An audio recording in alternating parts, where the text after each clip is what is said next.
తాకట్లో ఉన్న మీ బంగారాన్ని విడిపించి ఆ రోజు ఆన్లైన్ రేటుకి కొంటాం. Sharma gold company. నమస్కారం, వెల్కమ్ టు సుమన్ టీవీ. నేను గీతాంజలి. ప్రస్తుతం మనతో పాటు భారతీ శంకర పీఠం వ్యవస్థాపకులు, ప్రముఖ ఆధ్యాత్మికవేత్త, బ్రహ్మశ్రీ అన్నవరపు తిరుపతి మూర్తి అవధాని గురువు గారు ఉన్నారు. వారితో మాట్లాడదాం. గురుగారు నమస్కారం అండి. ఓం శ్రీ మహాగణాధిపతయే నమః. గురుగారు, ఏప్రిల్ 7వ తారీఖు సోమవారం రోజు చాలా విశేషం ఉందని చెప్పారండి. ఏంటి ప్రత్యేకత ముందుగా మాట్లాడుకుందాము. నిన్న కూడా దీనికి సంబంధించి శుక్రవారం చేయవలసిన కొన్ని విషయాలు చెప్పడం జరిగింది. అనగా రేపు ఆ రోజు చేయలేని వాళ్ళు సోమవారం రోజు నాడు కొన్ని ప్రత్యామ్నాయాలు చేయాలమ్మా. ఏమిటి అంటే, ఇప్పుడు ఏలినాటి శని అనేటువంటి చాలా మందికి, అందులో మేషరాశి వారు ఉన్నారు, చాలా మందికి ఏలినాటి శని ప్రారంభమవుతుంది. కాబట్టి దానివల్ల అమోఘమైనటువంటి సమస్యలు వస్తాయి, ప్రాణాంతక సమస్యలు వస్తాయి, అదవుతుంది ఇదవుతుంది చెప్పి మభ్యపెట్టి మసిపూసి మారేడుకాయలు చేసేస్తున్నారు. శని అంటరాని వాడు కాదు, ప్రాణాంతకుడు కాదు, కాలాంతకుడు కాదు, దేవాంతకుడు కాదు. ఆయన అనుగ్రహం ముందా మనం పట్టిందల్లా బంగారమే. మరి ఎందుకండి అంటే, శని అనగానే మనకు రామేశ్వరం వెళ్ళినా శనేశ్వరం వదలలేదు, శని పెట్టట్టు పెట్టాడు, శని బిడ అని చెప్పి రకరకాలుగా ఆయన తిరుగుతుండబట్టి ఆయనకి ఆగ్రహం కలిగి వాళ్ళని ఏదో ఒక రకంగా టార్చర్ పెడుతుంటారు. నేను నిన్నేం చేశాను, నన్ను ఎందుకు తిడుతున్నావు, ఆయన అనుకుంటారు అలా. నీ జోలికి రాలా, శని దాపరిచేవారు అంటావు. ఆయన అసలు నేను నీకేం అన్యాయం చేశాను, నువ్వు నన్ను ఎందుకు తిట్టావు, ఇక్కడి నుంచి నేను నీకు అన్యాయం చేస్తా, నేను నీకు దాపరిస్తున్నా, ఇక నువ్వు కాసుకో అని వస్తాడు ఆయన. అప్పటివరకు ఆయన మన జోలికి రాడమ్మా. భయం ఏలినా. ఇప్పుడు ఈ భయం అనేటువంటి పక్కన పెట్టేసేసి ఏలినాటి శని, అర్ధాష్టమి శని, అష్టమి శని, అలాగే పుష్యమి, అనురాధ, ఉత్తరభద్ర ఈ నక్షత్రాలు జన్మించిన వారు, మకర కుంభరాశుల వారు, శని మహర్దశ, శని అంతర్దశ ఈ నడిచేటువంటి వారు అందరూ చేయవచ్చు. ప్రధానంగా వీరు ఏలినాడు శని వస్తుందనే భయం అనేటువంటి వాళ్ళు ఎవరైతే ఉంటారో, ఏమాత్రము భయం లేకుండా ఆ సోమవారం రోజు నాడు ఈశ్వరుడికి తైలాభిషేకం అమ్మ. ఈశ్వరుడికి తైలాభిషేకం చేయండి.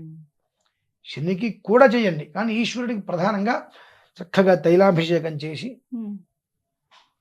ఇంత కాటన్ పత్తి, ఎవరైనా తెలిసినటువంటి పంతులు గారు దేవాలయాల్లో ఉన్నారు అన్నట్లయితే అంత పత్తి తీసుకెళ్ళి వారికి ఇచ్చి, ఒక 2-3 కిలోల నువ్వుల నూనె ఇస్తే, ఆ శివుడి మీద ఆ పత్తి పెట్టి, ఆ పత్తి మీద నువ్వులు వేసి, ఆ నువ్వుల మీద నువ్వుల నుండి అభిషేకం చేయాలి. శివుడికి నల్ల నువ్వులు అభిషేకం చేయాలి.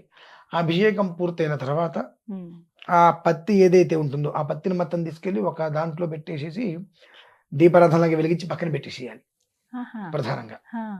నెక్స్ట్ ఏంటంటే, ఈ తైలంతో అభిషేకం చేయటం వలన ఎన్నో రకాలైనటువంటి దోషాలు అలా వెళ్ళిపోతాయి. శివుడి మీద అభిషేకం చేసి మొత్తం అలా కిందకి వెళ్ళిపోతుంటే చూసారండి. ఆ రకంగా చేసినట్టుగా మనకున్నటువంటి అలా పైనుంచి కిందకి అలా పాదాల మీదగా వెళ్ళిపోయినట్టుగా దోషాలన్నీ దిగిపోతూ ఉంటాయి. ఆ పత్తి మొత్తం తడిచిపోయి పూర్తిగా నూనెలో, ఆ నూనె మొత్తం మన 2 కిలోలు 3 కిలోలు ఇస్తా అన్ని అయిపోయిన తర్వాత కూడా ఆ పత్తి నుంచి అలా కిందకి జారువారుతూ ఉండాలి. అలా ఉన్నప్పుడు ఆ దోషాలు మొత్తం వెళ్ళిపోతాయి.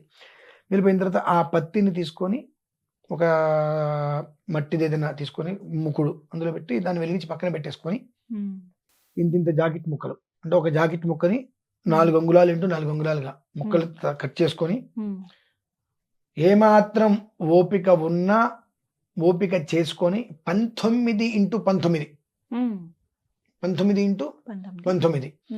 ముందు రోజైనా తయారు చేసి పెట్టుకోవచ్చు. తయారు చేసుకొని 19 మూకుళ్ళు దగ్గర పెట్టుకొని, ఇంత జాకెట్ ముక్కలు అరచేతి మందం ఈ జాకెట్ ముక్క ఇలా చేతిలో పెట్టుకోవడం, అన్ని నువ్వులు అందులో వేసి దాన్ని పురి పెట్టేసి గట్టిగా, మనకు దీపావళి ఇప్పుడు ఉల్లిపాయ బాంబులు అని చెప్పి వస్తుంటాయి, పురి పెట్టి అలవాటు శుభ్రంగా పురి పెట్టేసేసి ఆ ఒత్తి ఇలా వచ్చేటట్టుగా వస్తున్నారు గుడ్డ ముక్కది చుట్టేసి పక్కన పెట్టేయటం, నూనెలో ముంచి 19 మూకుళ్ళు తెచ్చుకొని 19 ఒత్తులు పెట్టుకొని వెలిగించి, ఆ శివాలయం చుట్టూతా 19 ప్రదక్షిణాలు, చేతిలో టవల్ ఏదైనా పెట్టుకుంటే ఇదవకుండా 19 ప్రదక్షిణాలు శుభ్రంగా చేయండి. చేసిన తర్వాత అంతకుముందు ఎక్కడైతే పత్తిని మనం దీపం వెలిగించి పెడతామో కాస్త పెద్దది పెడితే అది ఈ 19 ఒత్తులు అందులో వేసేయండి. అలా మళ్ళీ 19 వెలిగించండి. ఒక పూట ఓర్పు అంతే. వేయించి మొత్తం 19 సార్లు విడివిడిగా, ఒక్కొక్కసారి 19 ప్రదక్షిణాలు తప్పిన 19 సార్లు విడివిడిగా 19 ఒత్తులతోటి అక్కడ పెట్టేసేయండి. 18 పూర్తయిన తర్వాత 19వ సారి మాత్రం స్వామివారికి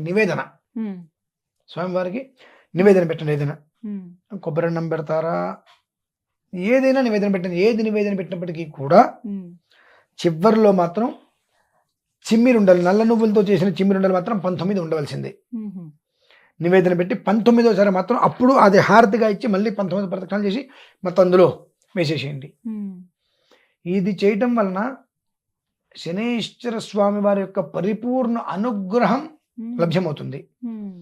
ఇది 2 ఆంజనేయ స్వామి దేవాలయంలో కూడా చేయించండి. ఇదే విషయం.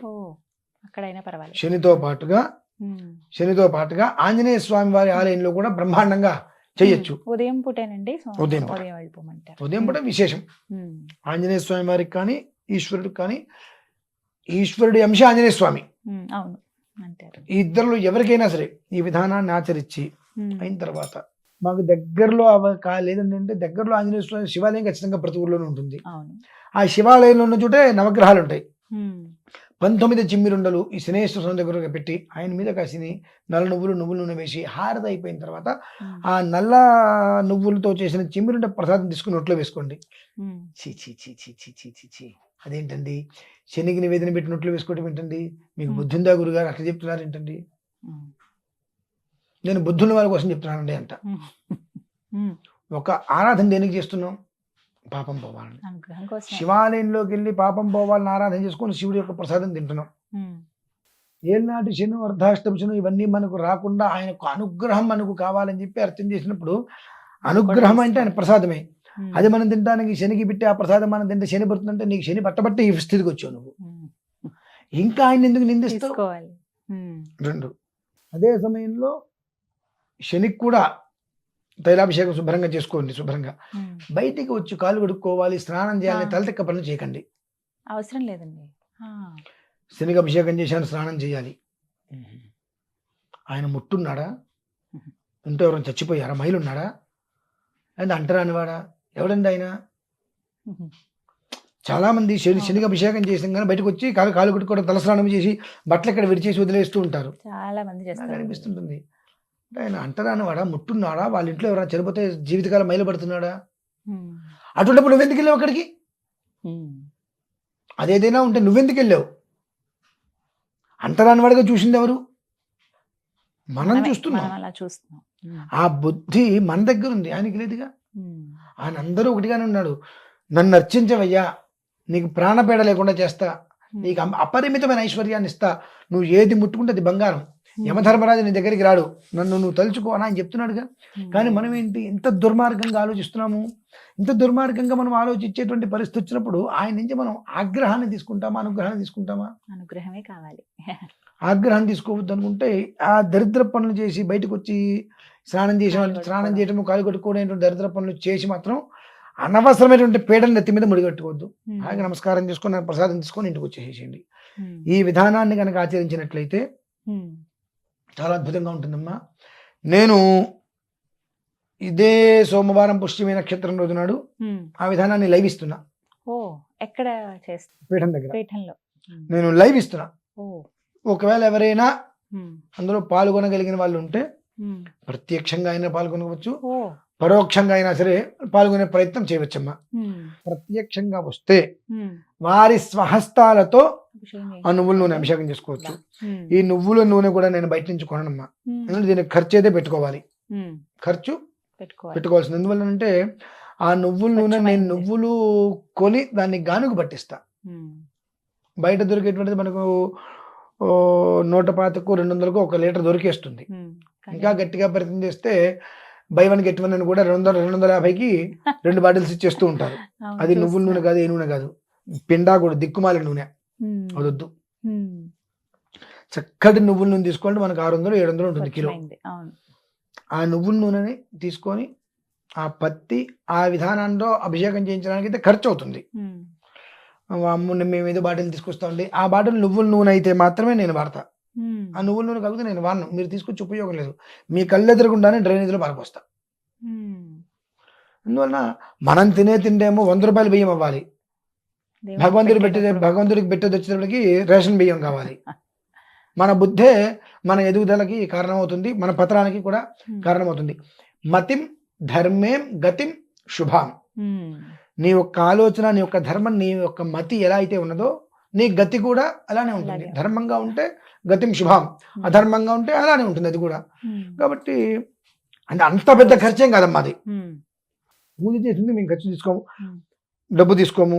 ఆ నువ్వుల నూనె అక్కడ ఉపయోగించేటువంటి దానికి ఎంతైతే ఖర్చు అవుతుందో ఆ ఖర్చుకు అంతవరకు సిద్ధపడితే ప్రత్యక్షంగా వచ్చి వారి స్వహస్తాలతో అభిషేకం చేసుకోవచ్చు. లేదు పరోక్షంగా కూడా వారి గోత్రనామాలతో మనం చేయడానికి అవకాశం ఉంటుందమ్మా. ఈ రకంగా కూడా ఏళ్ళనాటి శనివారు, అర్ధాష్టమ శనివారు, అష్టమ శనివారు, శని మహర్దశ, శని అంతర్దశ, పుష్యమి, అనురాధ, ఉత్తరాభాద్ర, అలాగే మకర కుంభరాశుల వారికి చక్కటి అవకాశం అయితే ఆ రోజు నాడు మనం చేసుకోవచ్చమ్మా.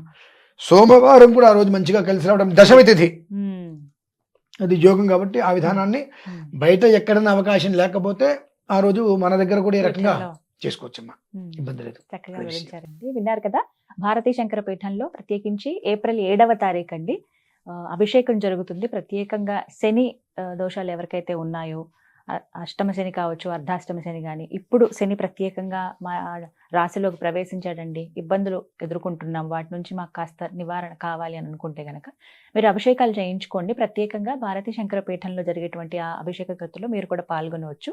వివరాల కోసం స్క్రీన్ మీద కనపడుతున్న నెంబర్స్కు కాల్ చేయండి.